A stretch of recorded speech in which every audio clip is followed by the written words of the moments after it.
What up gamers, Fence here, and in this video I want to share my thoughts on Shadowverse Flame episodes 34 to 50, and yeah, it's been a while since I last watched and talked about it on this channel, this show here. Also, it has been a while since I last watched these episodes, so I might not remember everything correctly, but here we are, so let's get to it. Oh, but actually, before we do, just remember, spoilers up ahead for Shadowverse Flame episodes 34 to 50, you have been warned. So let's start with episode 34, which is basically a beach episode.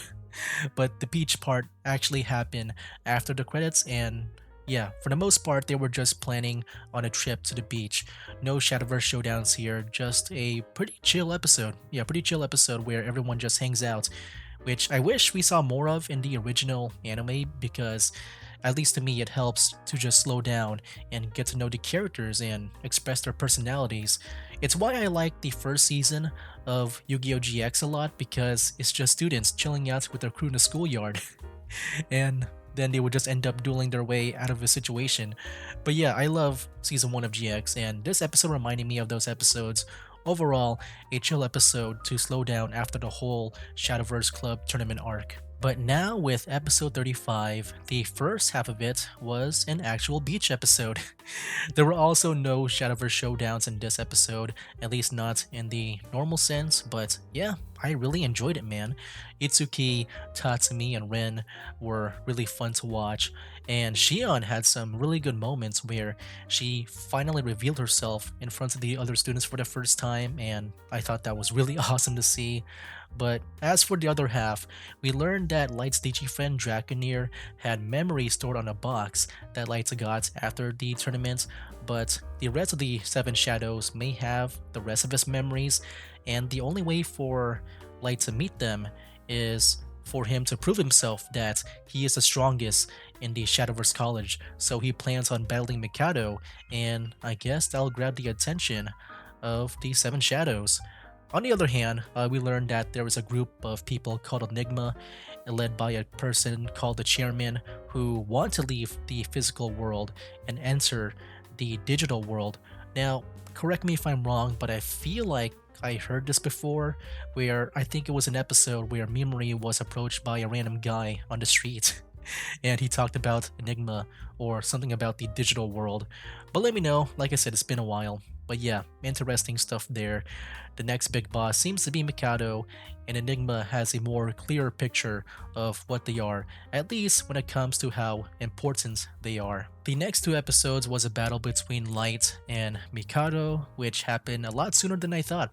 But because of that, I knew Light was going to lose because I feel like there needed to be more development before Light could beat him. But yeah, anyways, episodes 36 and 37 were crazy. Mikado is scary, like, I understand what Haruma feels now, but also, he has his own version of an armed deck, and that is the Fallen deck, and it's all neutral cards, which is very unique. I think the only other neutral-like player was that one chef guy from the original anime, but yeah, it's cool to see a neutral deck in play. Also, his cards are really cool, and I hope the rest of them gets added into the main game at some point. I know that in the latest expansion, they did add some. I'm not sure if there was more, but yeah, I just like the idea of changing followers between Fallen and normal. Like, I'm a big fan of having cards themed around absolute good and evil, and it would be cool if Mikado was added as a leader, maybe in a similar way to how Leon was added. I can definitely see that happening if they ever do another anime theme expansion. But he wasn't the only one with new cards. We saw Leviathan Dragon Blast form for the first time in the anime. I like this card in the main game too, like it's so cool to see it's here as well. But yeah, just as I thought, Light lost even with this cool new card. But man, like I said, Mikado is scary, man. I'm definitely a huge fan of him and his cards. Also, like, I'm just a big fan of villains in general. Now, moving on, we have the Shadowverse World Ranking arc, and it's cool to see the competitors make a return from the previous anime. Even Mai from the video game was there. which I thought was really cool. Anyways, the first battle was between Light and Vanessa Jobert, and it's cool to see the Jobert sisters again. You know, they definitely got hotter. But also, holy crap, dude, the chef guy that I was talking about got slim, and now the dude looks hot too, man. Like, it reminds me of like that one card in the main game. It's Marwyn, I think, and yeah, pretty much I think I guess all the returning characters got hotter, I guess. But as for the first battle here, Vanessa pretty much plays the same deck as before, but I think this is the first time that we saw Noxious Elf in the anime, her ace card, and that's pretty cool. In the end though, Light won and got a new card, Dual Rage. Then the second battle was against Seiya, and he's also got a new ace, Rejector Golem. So not only are there cards from Champions Battle that are coming back as their aces, like with Noxious Elf in the beginning of the episode as well, we saw King of Vines, but also, yeah, we get to see newer aces like Rejector Golem.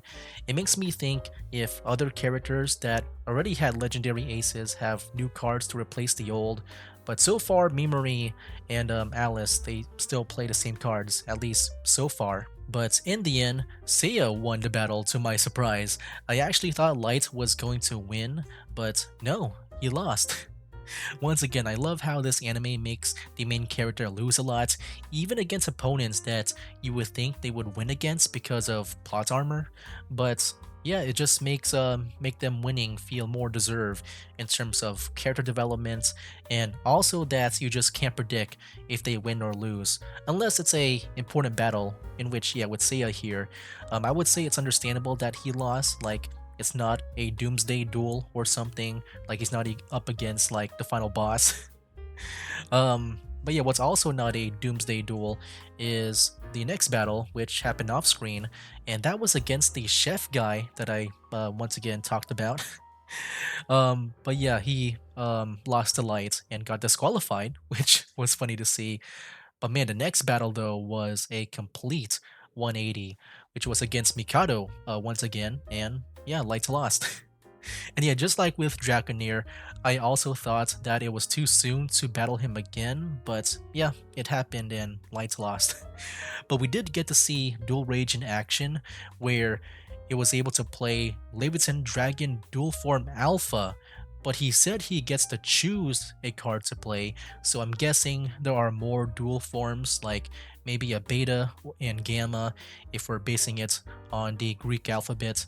But for Alpha, it looks like it's a combination of attack form and defense form, just based on what I saw with their effects. But yeah, Leviathan Dragon is a very modular card, and I wonder if they'll make it into the main game, but I think it might be too late since I think Leviathan Dragon might be rotated out. Anyways, next up is Subaru versus his brother, who is one of the seven shadows, and that is Kaguya. I've been waiting for this moment where they would interact because I was curious about their story and why there seems to be some kind of conflict, and it was actually because that he just always loses to him, like how Light loses to Mikado a lot. Yeah, for me this was disappointing, but I hope later on they go into more detail about it because their relationship is at least interesting to me. Also, I really thought Kaguya would be Shadowcraft like Subaru because of how similar they look, but he turned out to be Havencraft, and man, does that class and his deck like really, really banish. I really felt for Subaru because as someone who likes to play Last Words Shadowcraft, it can be frustrating to see your cards banish and not activate their Last Words effect. And when it came to Kaguya, he has some pretty interesting cards. They seem to not be able to evolve, and I'm not sure if there's a way to evolve for them, but also they have effects based on your total evolution points, and a lot of his cards are like this. I think this is really cool, and what's even cooler is his ace card, Divine Contractor, where he can banish all enemy followers and protect his own, and it's something that I would like to try out in the original main game Shadowverse. But yeah, overall the battle was fun and Subaru lost, which I like, but the story could have been, I don't know, better, but I imagine that later on, like I said, They might explain more of it. Another character that lost was Shion, and she lost to a very powerful player named Wodencraft. I'm not gonna lie, when I first heard his name, I thought it was a new class, like with Shadowcraft and Havencraft, but no, that's just his name. He's just got craft at the end. But unlike Kaguya, he's in the same class as his opponent, which is Runecraft, and man, does he play a lot of spells. His ace card is End of the World, which is a terrifying name with a terrifying effect if you're able to pull it off. It's very similar to the Sorcerer of Seven Forces, where it deals 20 damage to the enemy leader. And I've always wondered if you just raise your leader's max defense and kept it above 20, then play a card like that. It just feels kind of like wasted.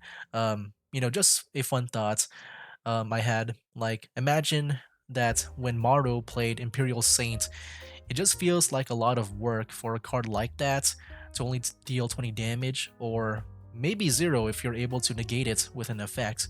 But yeah, Woodencraft is interesting, but I feel like I still don't know much about him for me to really, I guess, get interested in him. But on the other hand, Shion was pretty fun. I think her being herself was probably one of the funnest things I've seen in the show. Now at this point, I began to see a pattern where members of the Seven Shadows would defeat the main cast of characters, and that's what Wolfram did with Ryoga. And if the opening had anything to say about the importance of Ryoga here, I'm guessing he's about to be a part of the main characters. Now, as for the battle between them, I thought it was really interesting.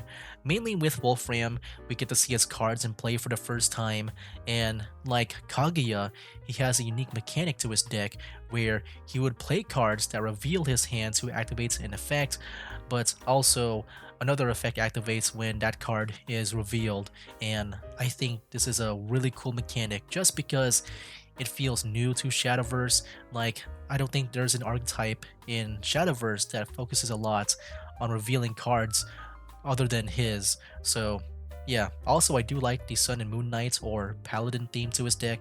I think it suits him and his character design. But yeah, like I said, Wolfram won and Ryoga lost, and Demonium contacted Itsuki to rescue him. Ryoga always had this awful attitude, and I had the same question as Itsuki when he asked Demonium on why he hangs out with him, and it's because he's cool. Yeah, it's just like that. I don't know. After all Ryoga's done, he still follows him, and I think that loyalty will pay off at the end. Like, I think after Ryoga's he after he gets what he wants, I think he'll start being nicer to his digi friend. But I must say, it's hard seeing Demonium get mistreated. I hope things work out in the end. But speaking of Itsuki here, the next battle is him against Luca, and I thought this battle was okay. Nothing too good or bad, just pretty average. But it's also nice to see Luca and his Dark Emperor again. And also, it's funny to see Itsuki fights another Bloodcraft player, like with Ryoga. Yeah, also Luca here has a new card called Vermilion Killer, which strengthens Dark Emperor's effect, where instead of destroying 2 followers, it destroys all followers. And I think it's fine, but man, does it feel very situational if it only affects Dark Emperor. He did say it strengthens the effects that targets enemies, so I'm not sure if that means that any target enemy effect will transform into destroy all followers effect instead. But yeah, following my theory that I said before with Wolfram and all that, Mitsuki lost and Luca won, no surprise. I also like how Luca referenced that if he played for real, Itsuki would have quit playing Shadowverse. That was one of the extra things I thought was funny back in the original anime, so I liked it seeing that again. So yeah, that was Itsuki versus Luca. The next episode was Tsubasa versus Miyabi, but it was the result that was only shown where Tsubasa lost. Just like with Luca, I also miss Miyabi. I thought she was fun back then, and she's still fun now. Also, her ace card, Golden Warrior, was shown for the first time in the anime. So yeah, it was cool to see Miyabi again, and her her laughing. But that's not the real battle of the episode. It's actually Ren versus Hina, and to my surprise, Ren actually won. Yeah, she broke the curse that the others had.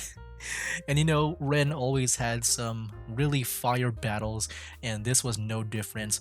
Maybe because I'm a Jaden Yuki fan that this made me very excited, but dude, it was a very satisfying match to watch.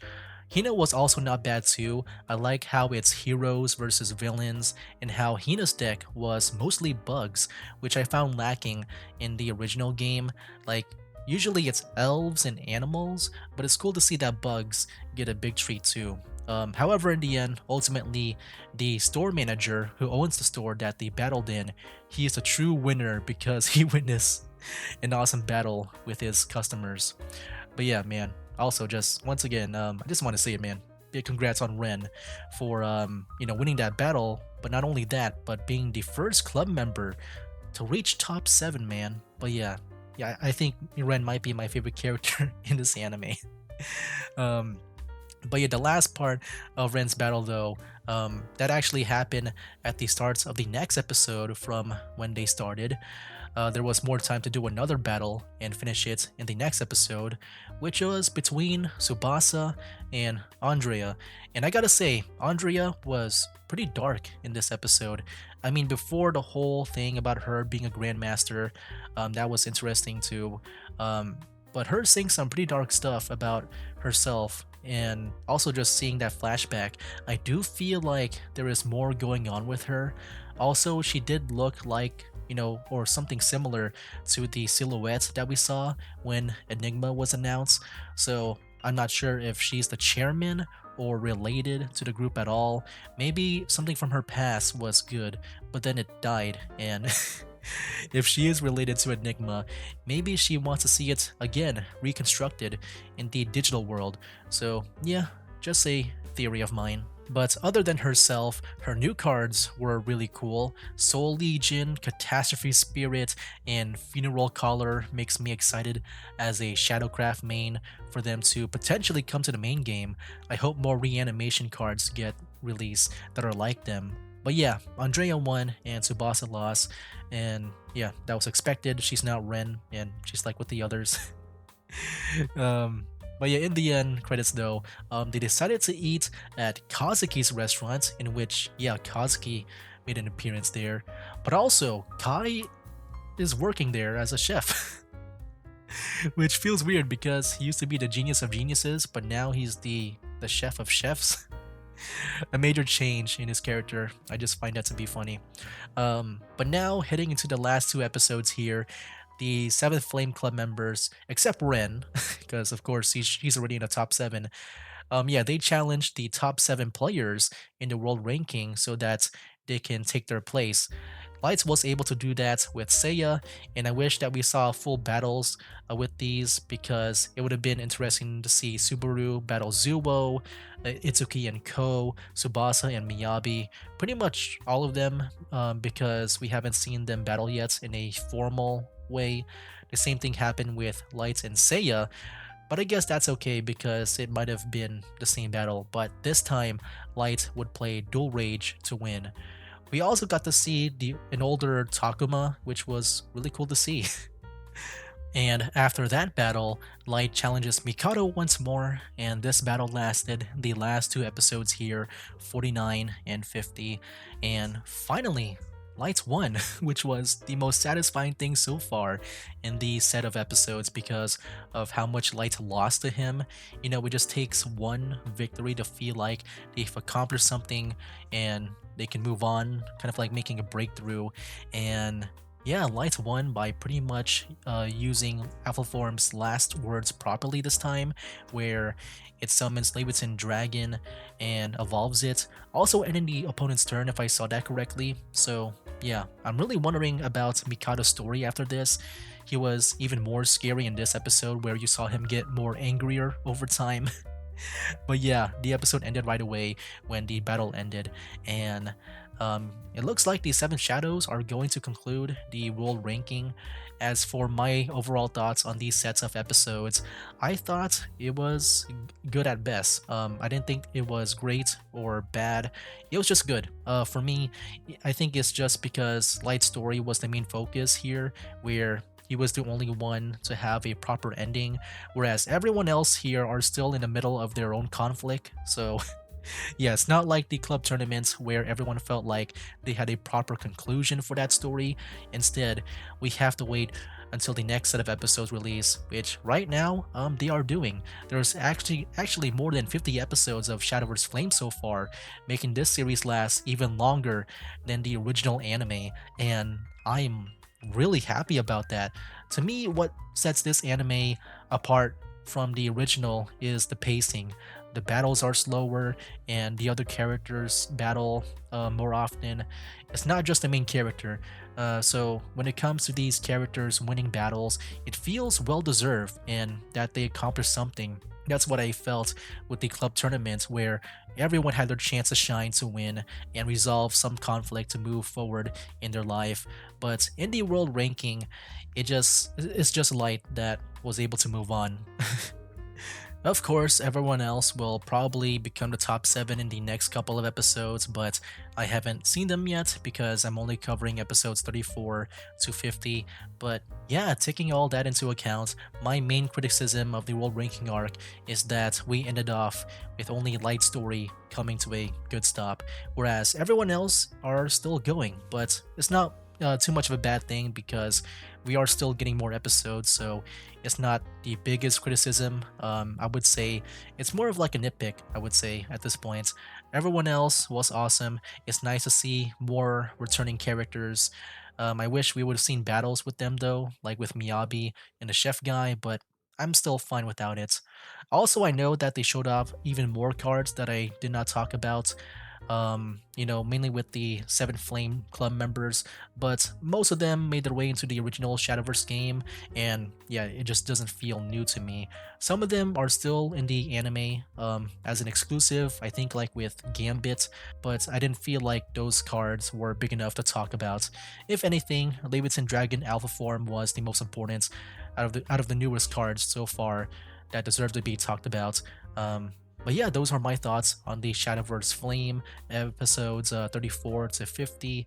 And now I turn it over to you guys. What do you guys think of these episodes?